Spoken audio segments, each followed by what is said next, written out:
Andromeda's mother, Cassiopeia, the queen of ancient Ethiopia, is a relatively bright constellation with a very distinctive shape. It forms a W, E, 3, or M shape. Cassiopeia is located up here near Perseus and Andromeda, but its distinctive shape means that with some practice, most people will just pick it directly out of the sky, like the Big Dipper or the Summer Triangle. In the story, Cassiopeia is quite vain and insults the god Poseidon by declaring herself more beautiful than his sea nymphs.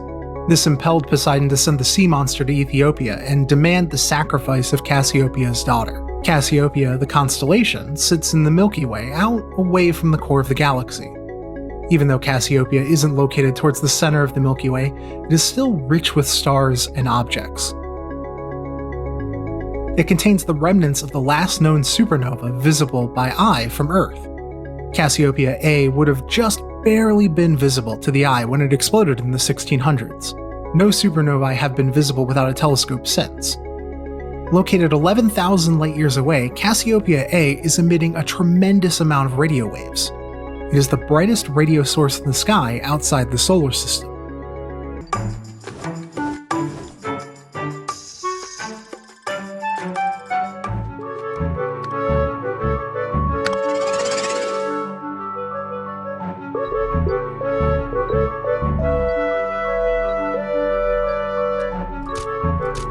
In modern Western culture, dragons are frequently drawn as large, hulking, dinosaur-like monsters.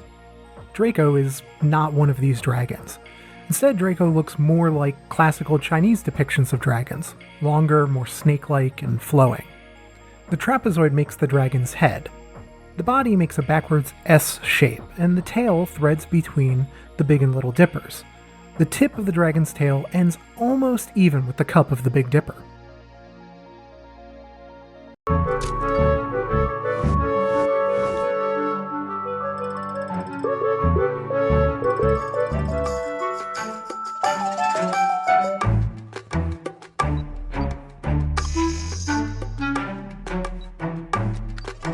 The eagle's beak begins below and passes up through Altair to a third star that tops the head.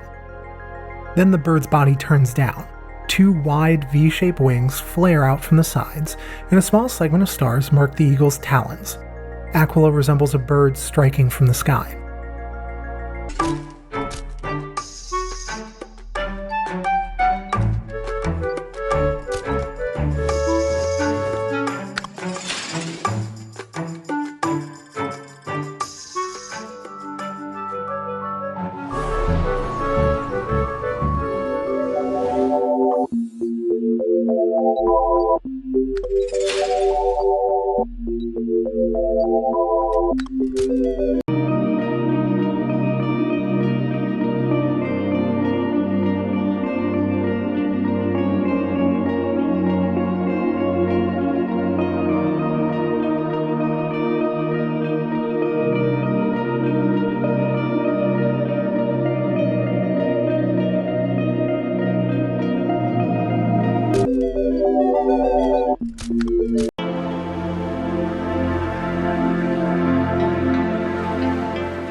hero Perseus is difficult to see because, well, he doesn't really look like anything.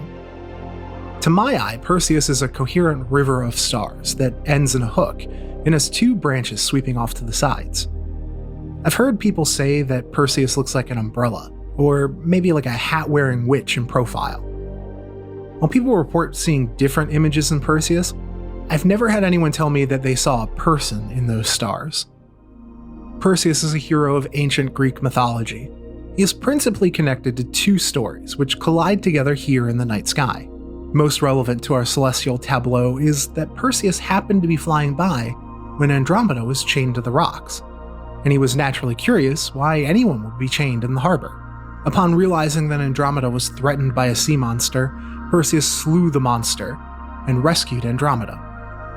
How did Perseus slay the monster? Well, that brings us to the other story. Perseus had been returning from his first quest when he happened upon Andromeda. He had just slain the Medusa, the monstrous Gorgon.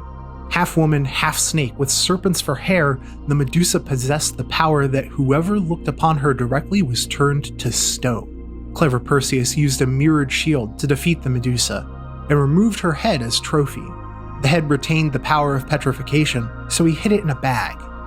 When the sea monster attacked, he removed the head, turning the sea monster to stone. Medusa's head is represented among the stars of Perseus by the star Algol. Algol is a red star near the end of one of the arms of Perseus.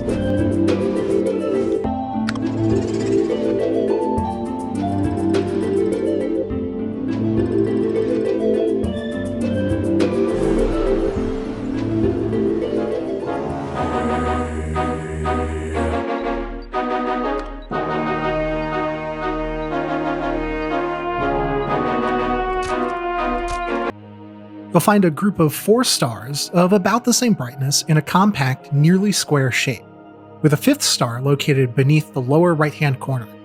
These 5 stars are Corvus the Crow. While the stars of Corvus are not particularly bright on their own, they are in a fairly dark portion of the sky.